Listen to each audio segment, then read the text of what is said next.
नमस्कार दोस्तों, NS Ruby classes में आपका स्वागत है।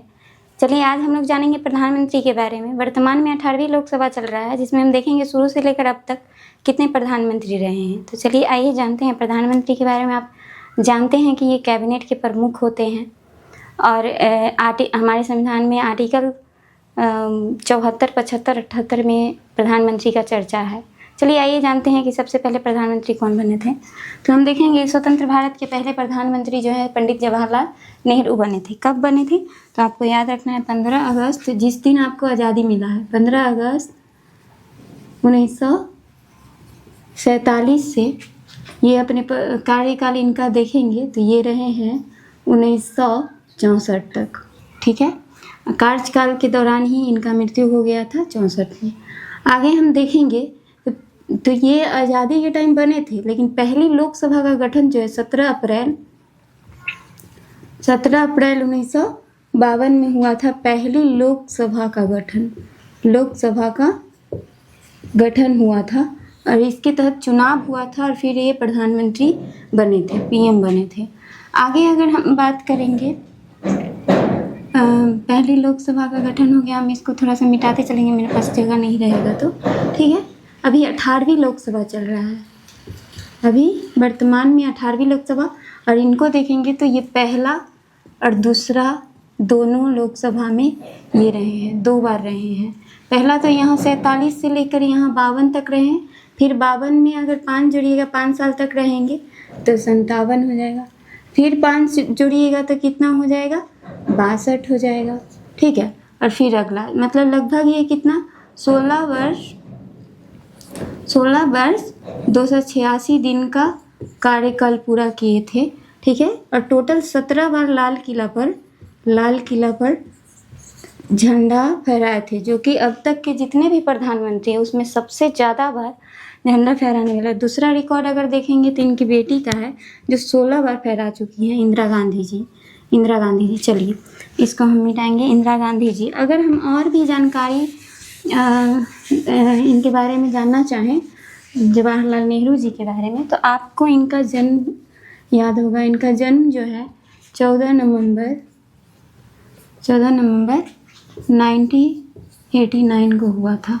ठीक है, 1889 में हुआ था। ठीक है, कब हुआ था? तो 1889 में। 1989 में कैसे हो सकता है? देखिए 1989 की बात करेंगे तो इसमें देखेंगे 14 नवंबर को इनके ही जन्म दिवस पर मनाया जाता है बाल दिवस। ठीक है, ये बच्चों से बहुत प्यार करते थे, इनको चाचा नेहरू के नाम से जाना जाता था। आगे अगर हम जानना चाहेंगे तो अगर आपसे पूछे कि शिक्षक दिवस किनके नाम पर मनाया जाता है, ठीक है, किनके जन्मदिन पर मनाया जाता है, तो सर्वपल्ली राधाकृष्णन के नाम पर। ठीक है, सर्वपल्ली राधाकृष्णन का जन्म जो है 5 सितंबर, इनसे 1 साल क्या है बड़े हैं, 1888। 1 3 को 8 याद रखना है। और 5 सितंबर को हम लोग क्या मनाते हैं? शिक्षक दिवस के रूप में, जिसको टीचर डे बोलते हैं, शिक्षक दिवस मनाते हैं। ठीक है, तो आपको याद रखना है कि चिल्ड्रेन डे जवाहरलाल नेहरू जी के जन्मदिन 14 नवंबर को, और शिक्षक दिवस जो है वो सर्वपल्ली राधाकृष्णन के जन्मदिन पर मनाते हैं। दोनों का याद रखिएगा कब इनका जन्म हुआ है। सो ठीक है, आइए जानते हैं जवाहरलाल नेहरू जी के बारे में। मेरे पास इतना ही जगह है इसलिए इनको मिटाना पड़ता है, आप पेन पेपर लेकर लिखते चलिएगा। आगे हम जानेंगे जवाहरलाल नेहरू जी के बारे में। तो आपको पता है कि 19 अगर हम बात करेंगे 1929 में लाहौर अधिवेशन, इसमें ये पूर्ण स्वराज की मांग किए थे। क्या मांग किए थे? पूर्ण स्वराज की मांग किए थे। ठीक है, पूर्ण स्वराज की मांग किए थे। और 1930 में पहली बार स्वतंत्रता दिवस मनाया गया था। स्वतंत्र भारत का पहला झंडा लहराया गया था 1930 में रावी नदी के तट पर। ठीक है। पूर्ण स्वराज की मांग लाहौर अधिवेशन में किए थे। ठीक है। चलिए आगे जानते हैं। संविधान सभा की तीसरी बैठक 13 दिसंबर को हुआ था। तीसरी बैठक जो है वो 13 दिसंबर को हुआ था। पहला 9 को हुआ था, दूसरा 11 दिसंबर को हुआ था। कब? 1946। दूसरा बैठक 11 दिसंबर 1946 को हुआ था और तीसरा बैठक 13 दिसंबर 1946 को हुआ था। और यही वो तीसरा बैठक है जिसमें उद्देश्य प्रस्ताव पेश किए थे जवाहरलाल नेहरू। उद्देश्य प्रस्ताव पेश किए थे। ठीक है। उद्देश्य प्रस्ताव पेश किए थे 13 दिसंबर को। कौन? पंडित जवाहरलाल नेहरू के द्वारा पेश किया गया था। जो आपका आज का जो प्रस्तावना है वो इसी के आधार पर है। ठीक है। तो ये था इनके बारे में, जवाहरलाल नेहरू जी के बारे में। अगर हम बात करेंगे तो इनका डिस्कवरी ऑफ इंडिया इनका पुस्तक है और अखबार भी है नेशनल हेराल्ड। इनका एक अखबार भी है नेशनल हेराल्ड। ठीक है, नेशनल हेराल्ड। ठीक है। लाहौर अधिवेशन और तीसरी बैठक में उद्देश्य प्रस्ताव पेश करते हैं, ये आप देखें। लेकिन इन्हीं के समय में जो है 1962 में चाइना और इंडिया के साथ युद्ध हुआ था। चलिए आज जानते हैं। यहाँ पर देखिए ये लद्दाख का क्षेत्र है। ठीक है। लद्दाख नहीं हम बॉर्डर करेंगे, अक्साई चीन करते हैं। अगर हम चाइना की बात करेंगे, चीन का, तो चीन जो है 1950 से ही एक रोड बनाते आ रहा था। ठीक है। मतलब जो तिब्बत से सिंजियांग को जोड़ता हो। ठीक है। तिब्बत से सिंजियांग को जोड़ेगा। सिंजियांग को जोड़ेगा तिब्बत से। ठीक है। तो आप देखिए इसको, ये यहाँ से यहाँ तिब्बत, सिंजियांग तिब्बत राजमार्ग बना रहा था। राजमार्ग कब से बना रहा है? 1950 से ही बना रहा था। तो आपको, आप देखिएगा तो इसको ये क्षेत्र चाहिए, फिर भारत का ये क्षेत्र चाहिए जहाँ से वो रोड ले जा सके, और इधर तो उसका है ही। तो अब क्या करेगा कि 1954 में भारत के साथ जो है एक समझौता होता है, पंचशील समझौता। कब होता है? तो 20 अप्रैल 1954 में, 20 अप्रैल 1954 में पंचशील समझौता होता है, पंचशील समझौता। ठीक है।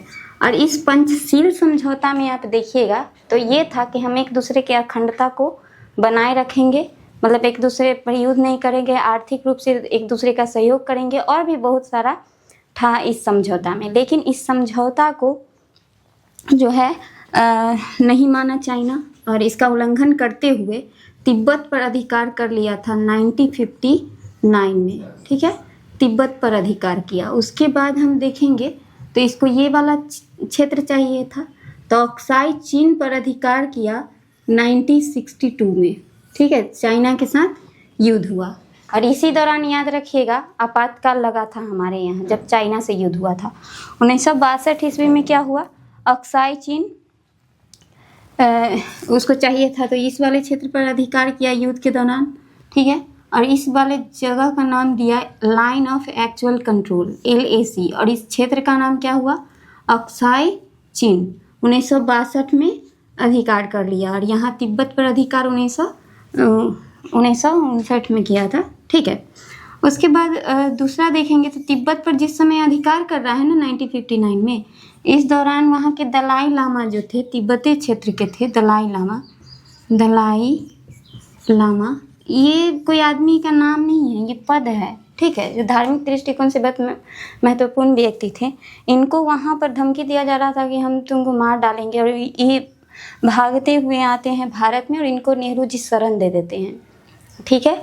और हो सकता है यही वजह रहा कि पंचशील समझौता का विरोध। ऐसे ये कारण नहीं था, यहाँ पे रोड बन रहा था और इसको ज़रूरत था इन सारे क्षेत्रों का, इसलिए वो तिब्बत पर अधिकार किया और फिर भारत पर अटैक करके भारत अक्साई चीन को यही कर लेता है। तो आपको याद होना चाहिए कि जिस समय चाइना और इंडिया के साथ युद्ध हुआ है, उस दौरान यहाँ के प्रधानमंत्री जो हैं वो पंडित जवाहरलाल नेहरू जी थे। ठीक है, चलिए हमें थोड़ा सा समझाने का कोशिश किए। आगे अब हम लोग जानते हैं और पंडित जवाहरलाल नेहरू जी के बारे में अगर और कुछ जानना चाहेंगे तो यही है, इनका अखबार याद रखना है। इनका जन्म जो है 14 नवंबर को हुआ था। बाल दिवस मनाया जाता है। टोटल 17 बार झंडा फहराए हैं। उनकी बेटी 16 बार। अब अगला प्रधानमंत्री का बात करेंगे तो इनका तो कार्यकाल के दौरान ही मृत्यु हो गया था। तो अगला प्रधानमंत्री कार्यवाहक प्रधानमंत्री के रूप में आए थे गुलजारी लाल नंदा। ठीक है, ये कार्यवाहक थे, कार्यवाहक प्रधानमंत्री के रूप में आए थे। ये 13 दिन के लिए आए थे। ठीक है, 13 दिन के लिए। और ये 13 दिन के लिए और भी आएंगे जब शास्त्री जी का मृत्यु होगा ना, तो आएंगे। चलिए आप जानते हैं लाल बहादुर शास्त्री जी के बारे में कि इनके कार्यकाल के दौरान क्या क्या हुआ। ठीक है, अब पाकिस्तान से युद्ध होगा इनके दौरान में। ये कब से कब तक रहेंगे? तो शास्त्री जी रहेंगे 1964 से लेकर 1966 तक रहेंगे। ठीक है, 64 से लेकर 66 तक रहेंगे। ठीक है, 2 ही साल रहेंगे। 1964 से 66 तक रहेंगे। कौन? लाल बहादुर शास्त्री जी। चलिए, इनको क्या है, शांति पुरुष के नाम से जाना जाता है। किनको? लाल बहादुर शास्त्री जी को शांति पुरुष के नाम से। और यही वो व्यक्ति हैं जो जय जवान जय किसान का नारा दिए हैं। जय जवान जय किसान का नारा दिए हैं। लेकिन किसानों का नेता अगर आपसे पूछेगा कि किसानों का नेता कौन था, तो आपको याद रखना है चौधरी चरण सिंह थे। ठीक है, चौधरी चरण सिंह थे किसानों का नेता। और इसीलिए हम देखेंगे तो उन्हीं के जन्म दिवस पर किसान दिवस मनाया जाता है। चलिए आगे हम जानेंगे। इनका नारा था जय जवान जय किसान। और ये 1965 में देखेंगे तो इंडिया पाकिस्तान युद्ध होता है। ठीक है, इंडिया पाकिस्तान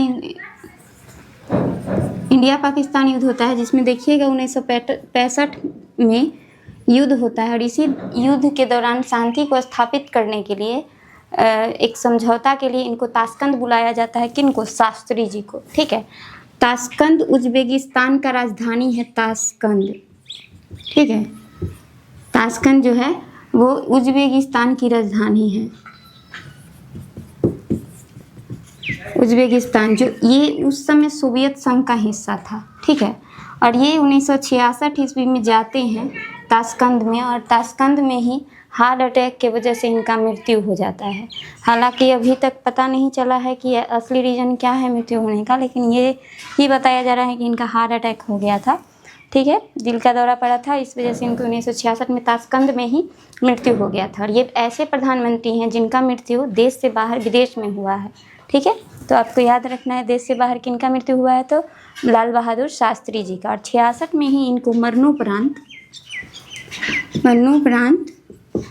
जो है से कि इनको मरणोपरांत भारत रत्न दिया गया था। भारत रत्न। और ये ऐसे व्यक्ति हैं जो इनको मरणोपरांत पहली बार अगर किसी को भारत रत्न दिया गया तो वो थे लाल बहादुर शास्त्री जी। ठीक है, मरने के बाद इनको भारत रत्न दिया गया, पहला व्यक्ति हैं जिनको मिला है। ठीक है, चलिए हम इसको मिटाते चलेंगे। इनको शांति पुरुष के नाम से जाना जाता है। जय जवान जय किसान का नारा दिए और बहुत ही शांत स्वभाव के व्यक्ति थे। ठीक है, ताशकंद समझौता के लिए जाते हैं। और आपको याद होना चाहिए कि यूपी में एक वाराणसी हवाई अड्डा है, उसका नाम चेंज करके वाराणसी हवाई अड्डा का नाम चेंज करके लाल बहादुर शास्त्री एयरपोर्ट कर दिया गया। ठीक है, लाल बहादुर शास्त्री अंतर्राष्ट्रीय हवाई अड्डा का नाम दिया गया। चलिए आगे और हम जानते हैं। नेक्स्ट अगला जो है, इनके मृत्यु के बाद जो है गुलजारी लाल नंदा आएंगे। तो आपको गुलजारी लाल नंदा याद है, जवाहरलाल नेहरू के मृत्यु के बाद गुलजारी लाल नंदा आए हैं और शास्त्री जी के मृत्यु के बाद गुलजारी लाल नंदा आएंगे। फिर से आएंगे 13 दिन के लिए गुलजारी लाल नंदा। ठीक है, गुलजारी लाल नंदा 13 दिन के लिए आएंगे। ठीक है, तो आपको याद रखना है ये हमेशा कार्यवाहक प्रधानमंत्री के रूप में ही आए हैं। ठीक है, इलेक्टेड होकर नहीं, इलेक्शन के थ्रू नहीं आए हैं। अब नेक्स्ट है इंदिरा गांधी के बारे में जानते हैं। तो इनका देखेंगे तो ये 66 रहा, ठीक है, 1966 से लेकर 77 तक रहेंगे, 1977 तक, ठीक है। तो आपको याद रखना है पहली और दूसरी लोकसभा में कौन है, पंडित जवाहरलाल, तो ये तीसरी में हो जाएंगे और ये चौथी और पांचवी दोनों में, क्योंकि आप देखिए 11 साल का कार्यकाल है इंदिरा गांधी जी का, ठीक है। इंदिरा गांधी को आयरन लेडी के नाम से जाना जाता है और इनके भी नाम पर दिल्ली में इंदिरा गांधी इंटरनेशनल एयरपोर्ट है, ठीक है, इनके नाम पर भी याद रखना है। लाल बहादुर शास्त्री जी के नाम पर भी है। लाल बहादुर शास्त्री ये कहाँ है, यूपी के वाराणसी जो हवाई अड्डा था उसका नाम चेंज करके 2005 ईस्वी में कर दिया जाता है, लेकिन इनके नाम पर दिल्ली में है इंदिरा गांधी इंटरनेशनल एयरपोर्ट, ठीक है। किनके नाम पर, इंदिरा गांधी जी के नाम पर, ठीक है। तो ये आप देखिएगा 11 साल का कार्यकाल है तो 2 बार हो जाएगा ना लोकसभा का गठन, तो आप याद रखिएगा चौथी और पांचवी लोकसभा में कौन थी, इंदिरा गांधी जी थी, ठीक है।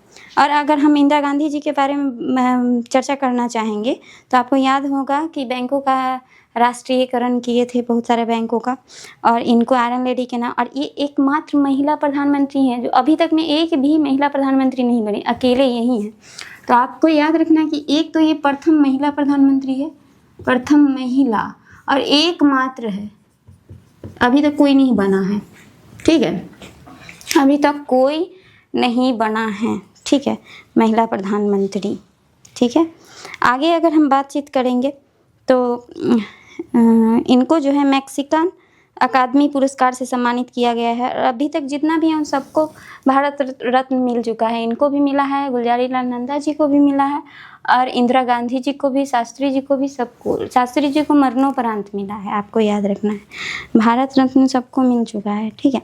आगे हम अगर बात करेंगे तो मैक्सिकन अकादमी पुरस्कार इनको मिला है, साहित्य वाचस्पति का पुरस्कार इनको मिला है, ठीक है, और बांग्लादेश का स्वाधीनता सम्मान पुरस्कार मिला हुआ है, ठीक है। तो 77 तक रहे हैं, तो 1971 का आपको याद होगा, इसमें भी इमरजेंसी लगा है। अगर हम आपातकाल की बात करेंगे, आपातकाल जिसको आप लोग इमरजेंसी कहते हैं, ठीक है, इमरजेंसी कहते हैं, आपातकाल की बात करेंगे ना तो ये 3 बार लगा था, ठीक है, 3 बार लगा था अपने देश में। एक तो चाइना से युद्ध हुआ है 1962 में से लेकर 1968 तक लगा, फिर दूसरा जो है बांग्लादेश 1971, पाकिस्तान से जो युद्ध है, पाकिस्तान का अटैक हुआ था, उसको लेकर 1971 से 1977 तक चला। लेकिन इसी बीच आंतरिक अशांति को लेकर चला था, जिसमें आप देखिएगा 1975 से लेकर 77 तक चला था, ठीक है। तो ये 25 जून को इंदिरा गांधी जी का बहुत ज़्यादा विरोध हुआ था, ठीक है। विरोध हुआ क्यों, लगातार आप देखिए, लगातार इमरजेंसी लग रहा है। 62 में जिस समय इन्हीं के दौरान से, पंडित जवाहरलाल नेहरू के दौरान से ही देखिए इमरजेंसी लगता आ रहा है, ठीक है। और ये जो है आंतरिक अशांति के चलते लगा दिया गया था स्टेट में, और यही बात लोगों को हजम नहीं हुआ कि छोटे छोटे दंगे हो रहे हैं, दंगे फसाद, तो आप उसको आंतरिक अशांति देकर वहाँ पर आपातकाल लगा दीजिएगा। इस वजह से वहाँ पर क्या है, बहुत ज़्यादा विरोध चलता है इंदिरा गांधी जी का। और आप देख पाइएगा कि 18 लाख से ज़्यादा लोग दिल्ली के रामलीला मैदान में इकट्ठा होकर इंदिरा गांधी को सीट खाली करने के लिए विरोध कर रहे थे कि अब हमको इंदिरा गांधी नहीं चाहिए। और इतना ज़्यादा विरोध होने के बाद इंदिरा गांधी जी का अगर हम देखेंगे तो अगला मोरारजी देसाई बनते हैं। और ये मोरारजी देसाई, ये जितना भी है सब कांग्रेस के नेता सब थे, लेकिन मोरारजी देसाई जो है ये प्रथम ऐसे प्रधानमंत्री हैं जो गैर कांग्रेसी है, मतलब कांग्रेस संगठन से नहीं है, ठीक है, जनता पार्टी से थे, ठीक है। तो ये क्या थे, प्रथम गैर कांग्रेसी। और इंदिरा गांधी का विरोध होता है क्योंकि ये आंतरिक अशांति के चलते इमरजेंसी लगाती है 1975 में। और 25 जून 1975 ईस्वी में इनका काफ़ी विरोध होता है। दिल्ली के रामलीला मैदान में 18 लाख से ज़्यादा लोग इकट्ठा होकर इनका विरोध कर रहे थे, तो भारी मात्रा में इनका विरोध प्रदर्शन चला। उसके बाद मोरारजी देसाई जो आ रहे हैं ना, ये मोरारजी देसाई क्या करेंगे, ये मोरारजी देसाई बोलेंगे अब इस शब्द ही हटा दो जिसके वजह से इतना विरोध हुआ है। मतलब आंतरिक अशांति जो है ये 1978 के बाद इस शब्द का ही प्रयोग नहीं करना है। आप अगर देखिएगा इमरजेंसी में तो आपको याद होना चाहिए आर्टिकल 352, ठीक है, 360, ठीक है, 3 तरह से इसका उपयोग अगर आप देखिएगा तो है, ठीक है, 52, 56 और 60 है, ठीक है, 356 और 360 ये है नेशनल इमरजेंसी के लिए और ये है स्टेट के लिए।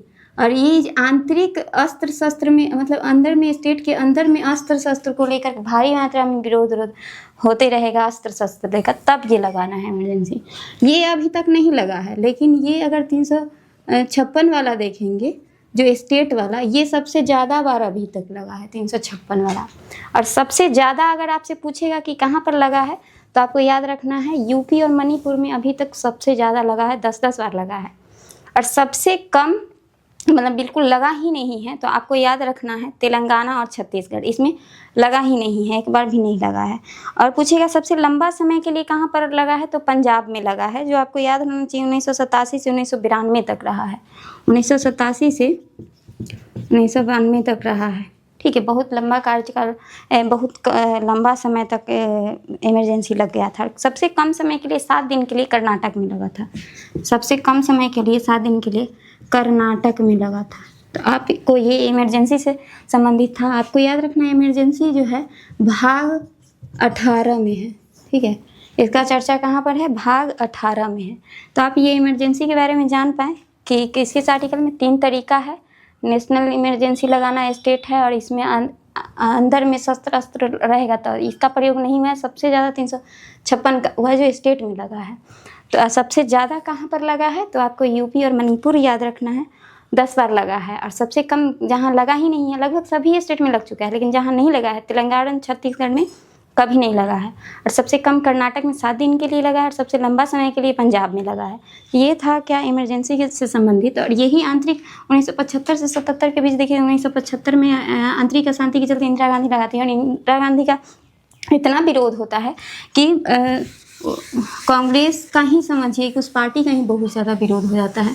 उसके बाद से मोरारजी देसाई आते हैं जो कि गैर कांग्रेसी रहते हैं, ठीक है। तो आप इंदिरा गांधी के बारे में जान पाएँ, ठीक है, आयरन लेडी के नाम से इनको जाना जाता है। और क्या क्या 1971 में बांग्लादेश के निर्माण में अपना काफ़ी भूमिका निभाती हैं, इनका योगदान रहता है और इसीलिए इनको बांग्लादेश का जो है स्वाधीनता सम्मान भी इनको दिया जाता है, ठीक है।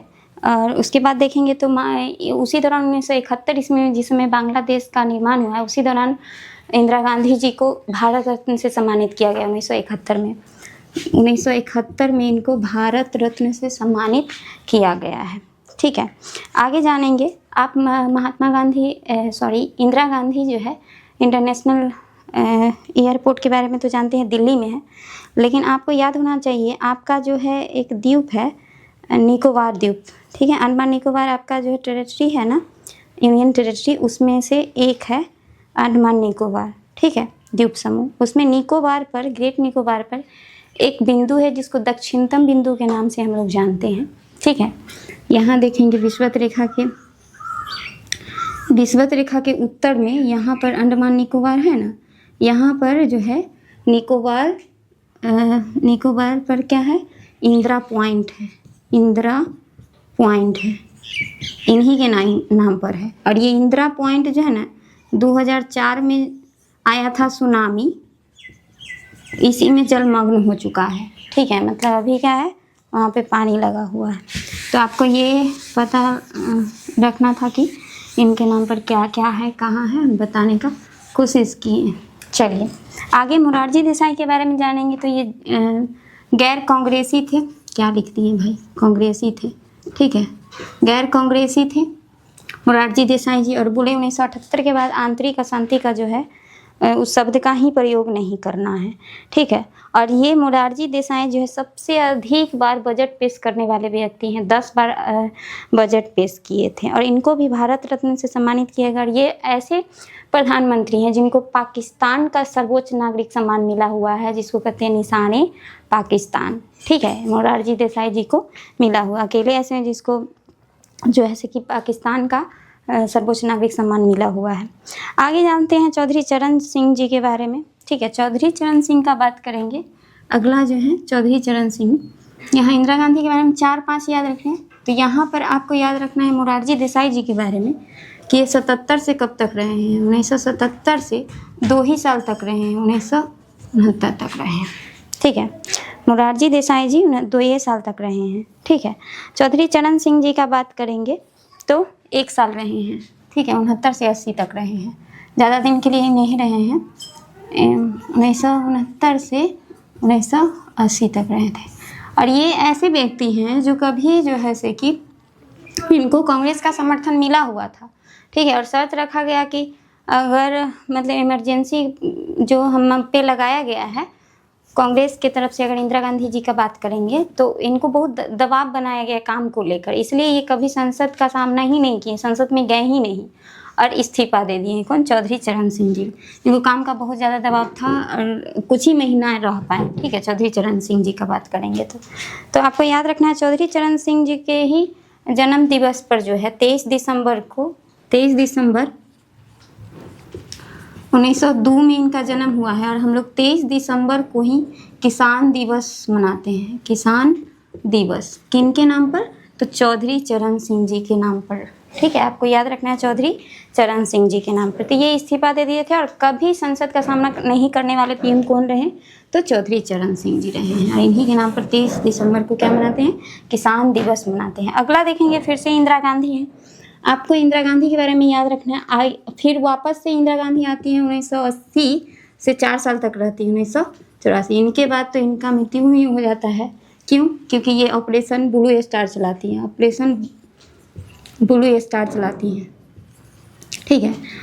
ऑपरेशन ब्लू स्टार के चलते ये क्या था ऑपरेशन ब्लू स्टार? तो ऑपरेशन ब्लू स्टार जो था ये सिखों का जो गुरुद्वारा होता है ना, उसमें आतंकवादी घुस गए थे हथियार लेकर। और ये धार्मिक रूप से बहुत ख़राब बात माना जाता है उसमें हथियार वगैरह लेकर। तो इसीलिए ऑपरेशन ब्लू स्टार चलाया गया था उस आतंकवादी को वहाँ से निकालने के लिए। और उसी दौरान उस मंदिर का देखिएगा तो बहुत ज़्यादा नुकसान पहुंचता है और बहुत मार काट होता है, खून खराबा होता है, जो देखेंगे धार्मिक दृष्टिकोण से अच्छा नहीं है, ठीक है। और धार्मिक भावना आहत हुआ और इन्हीं का बॉडीगार्ड जो था ना बेअंत सिंह और जसवंत सिंह, ये क्या किए? बेअंत सिंह और सतवंत सिंह थे, ठीक है। बेअंत सिंह और सतवंत सिंह थे, इनके द्वारा इनका हत्या कर दिया जाता है, ठीक है। इंदिरा गांधी जी का कब किया जाता है? तो 31 अक्टूबर 1984 में, ठीक है। 31 अक्टूबर को इनका हत्या कर दिया जाता है इन्हीं के अंगरक्षकों के द्वारा, ठीक है। बेअंत सिंह और सतवंत सिंह के द्वारा, ठीक है। आगे हम जानेंगे इंदिरा गांधी के दौरान जो है 14 बैंकों और 6 बैंकों का राष्ट्रीयकरण किया गया था। 14 बैंकों की बात करेंगे तो 1969 में 14 बैंकों का अंतर्राष्ट्रीयकरण किया गया और 6 बैंकों का 1980 में किया गया था, ठीक है। और पांचवी पंचवर्षीय योजना के दौरान 1974 से 78 में 5वीं पंचवर्षीय योजना हुआ था 1974 से 78। इस दौरान ये गरीबी हटाओ का नारा दिए थे, ठीक है। गरीबी हटाओ का नारा दिए थे कौन? ये इंदिरा गांधी। और इनको आयरन लेडी के नाम से जाना जाता है। ऑपरेशन ब्लू स्टार के वजह से इनका हत्या कर दिया गया, भावना उनका हाथ हो गया था, धार्मिक भावना, ठीक है। चलिए आगे देखेंगे इन्हीं का बेटा राजीव गांधी आते हैं, ठीक है। इन्हीं का बेटा राजीव गांधी आते हैं जो कि हम देखेंगे। अच्छा, लोकसभा देखेंगे तो ये 5वीं है ना, ये 6वीं था, ठीक है। ये तो कुछ ही दिन के लिए रहे हैं ना, 5 महीना 6 महीना के लिए। तो ये 6वीं और 7वीं इसका हो जाएगा, इनका इंदिरा गांधी जी का, ठीक है। 7वीं और 6वीं, मोरारजी देसाई जी का अगर हम बात करेंगे तो 24 हो जाएगा, ठीक है, 24, इन दोनों का 24, ठीक है। इनका हो जाएगा 7वीं, किनका, इंदिरा गांधी जी का 7वीं है, 7वीं लोकसभा। अब 8वां में आएंगे कौन, राजीव गांधी, ठीक है। अब इंदिरा गांधी का मृत्यु हो चुका है तो 7वां का कुछ दिन बचा हुआ है, और ये 8वीं लोकसभा का गठन होगा, उसमें राजीव गांधी जी रहेंगे। और ये रहेंगे कब से कब तक, 1984 से लेकर ये रहेंगे 89 तक, 1989 तक रहेंगे। देखिए 5 साल का कार्यकाल पूरा कर रहे हैं ना, 5 साल का कार्यकाल पूरा कर रहे हैं। तो राजीव गांधी के बारे में याद रखना है कि इनको सूचना प्रौद्योगिकी के और दूरसंचार क्रांति का जनक माना जाता है, लेकिन ऐसे इनके बारे में ज़्यादा याद नहीं रखना है। ये 40 वर्ष की उम्र में सबसे कम उम्र के जो है प्रधानमंत्री बनने वाले व्यक्ति हैं, कौन, राजीव गांधी, ठीक है। सबसे कम उम्र में इनको प्रधानमंत्री के रूप में देखा गया, ठीक है। उसके बाद है विश्वनाथ प्रताप सिंह, इनका बात करेंगे तो ये जनता दल से थे, ठीक है, गैर कांग्रेसी थे। इनका भी पता है, इनका भी हत्या कर दिया जाता है तमिलनाडु में। एक महिला आती है और बम सेट करके अपने शरीर में और इनको उड़ा देती है, राजीव गांधी जी को, ठीक है। LTTE के बारे में जानिएगा, तमिलनाडु में एक संगठन था, उसी के द्वारा कर दिया जाता है इनका। विश्वनाथ प्रताप सिंह का बात करेंगे तो विश्वनाथ प्रताप सिंह जो है वो एक ही साल तक रहे, 89 से 90, 1989 से 90, ठीक है, ऐसे रहे 89 से 90 में कौन, विश्वनाथ प्रताप सिंह। और इनका कोई विशेष काम नहीं रहा है, मंडल आयोग के सिफारिश आरक्षण का बातचीत किए थे, ठीक है। अविश्वास प्रस्ताव के तहत इनको पद छोड़ना पड़ा था, इन्हीं को अविश्वास प्रस्ताव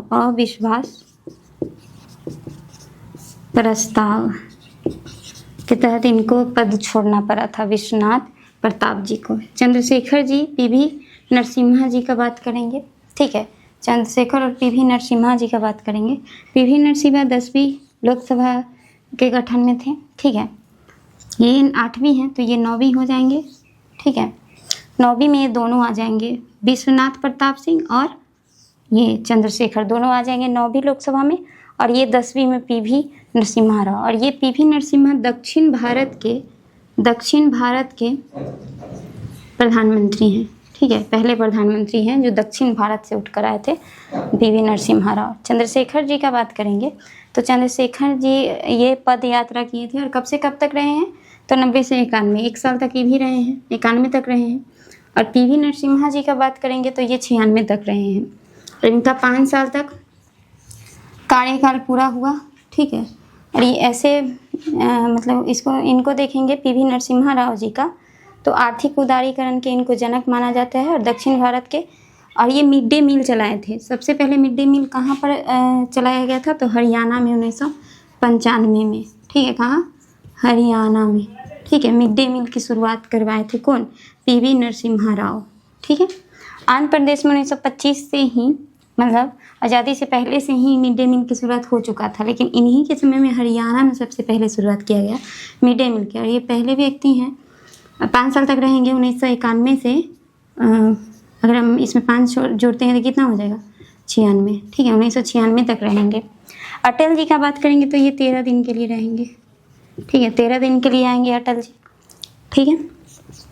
नीचे जो अटल जी आ रहे हैं ना, ये गैर कांग्रेसी हैं, जो 5 साल का कार्यकाल पूरा करने वाले पहले गैर कांग्रेसी व्यक्ति हैं जो क्या किए हैं, 5 साल का कार्यकाल पूरा कर पाए हैं, ठीक है। अटल जी के बारे में आगे हम पढ़ेंगे। HD देवगौड़ा का बात करेंगे, HD देवगौड़ा जी का बात करें तो 96 से 97, 1 साल तक रहे हैं, 1 साल, 96 से 97 तक रहे हैं, 1996 से 1997 तक, ठीक है। आगे इंद्र कुमार गुजराल जी का बात करेंगे तो ये भी 97 से 98, 1 साल तक रहे हैं, मतलब ये दोनों 1 साल तक रहे हैं, ठीक है। इन तीनों का बात करेंगे तो ये 11वीं लोकसभा में तीनों रहे हैं। अटल जी 13 दिन के लिए, HD देवगौड़ा और इंद्र कुमार गुजराल, ये सब 1 ही साल तक रह रहे हैं। 1997 से 1998 तक रहेंगे, 1 साल तक रहेंगे। ठीक है, आगे हम बात करेंगे अटल जी का, तो 98 से 2004 तक रहे हैं। 1998 से 2004 तक रहेंगे। ठीक है, अटल बिहारी वाजपेयी। आपको अटल बिहारी वाजपेयी के बारे में अगर जानकारी दें तो 1998 आपको याद होगा और 1999। ठीक है, ये था कारगिल युद्ध, ये था पोखरण विस्फोट, इन्हीं के समय में हुआ था। राजस्थान के पोखरण में पोखरण विस्फोट हुआ था और कारगिल युद्ध हुआ था 1999 ईस्वी में। किन के समय में? तो अटल बिहारी वाजपेयी के समय में। और 2 बार बने हैं ये, 98 से 2004 तक रहे हैं। पोखरण विस्फोट की बात करेंगे। अरे पहले ऐसे गैर कांग्रेसी हैं जो 5 साल का कार्यकाल पूरा किए हैं, और कोई भी गैर कांग्रेसी रहा है वो 1-1 साल के लिए ही रहा है। ठीक है, बाकी ये पहले थे अटल जी जो बीजेपी से थे और अपना कार्यकाल पूरा कर पाए थे। ठीक है, और उसके बाद देखेंगे 86वें संविधान संशोधन में मौलिक अधिकार की बातचीत यही रखे थे। 86वें संविधान संशोधन के समय, इन्हीं के समय में शिक्षा को मौलिक अधिकार कहा गया। ठीक है, शिक्षा को मौलिक अधिकार का दर्जा दिया गया था इन्हीं के समय में। अब आगे हम देखेंगे तो अटल जी हो गए। अटल जी 12वीं या 13वीं देखेंगे। 11 हो गया 12वीं लोकसभा और ये 13वीं लोकसभा। और 14-15 देखेंगे मोरारजी देसाई जी का रहेगा, और 16, 17, 18 मोदी जी का रहेगा। हाँ, यहाँ है मोरारजी देसाई जी। ठीक है, अब 2004 के बाद अगर देखेंगे तो 2004 से 14 तक रहेंगे। 2004 से 2014, क्योंकि 2014 में तो आ जाएंगे कौन? मोदी जी। ठीक है, ये 2014 के बाद अब तक कौन है? वर्तमान में मोदी जी हैं। और मोदी जी ऐसे प्रधानमंत्री हैं जिनका जन्म जो है आज़ादी के बाद हुआ है, बाकी सबका जन्म जो है आज़ादी से पहले का है। ठीक है, तो आज़ादी के बाद जन्म लेने वाले प्रधानमंत्री का नाम क्या है? नरेंद्र मोदी। और मनमोहन सिंह का बात करेंगे तो ये आरबीआई के गवर्नर रह चुके हैं। ठीक है, आरबीआई के गवर्नर रह चुके हैं। जो देखेंगे तो ये पहला सिख प्रधानमंत्री है, पहला सिख प्रधानमंत्री, सिख पीएम है। कौन? मोरारजी देसाई जी। ठीक है, आरबीआई के गवर्नर है। निःशुल्क एवं अनिवार्य शिक्षा का अधिनियम लाए थे। और अगर हम देखेंगे मोदी जी के बारे में, तो मोदी जी के बारे में याद रखना है, स्वच्छ भारत अभियान चलाए थे। प्रथम ऐसे पीएम है जिनका जन्म जो है 1947 के बाद हुआ है। जम्मू कश्मीर से 370 हटाए हैं, जम्मू कश्मीर से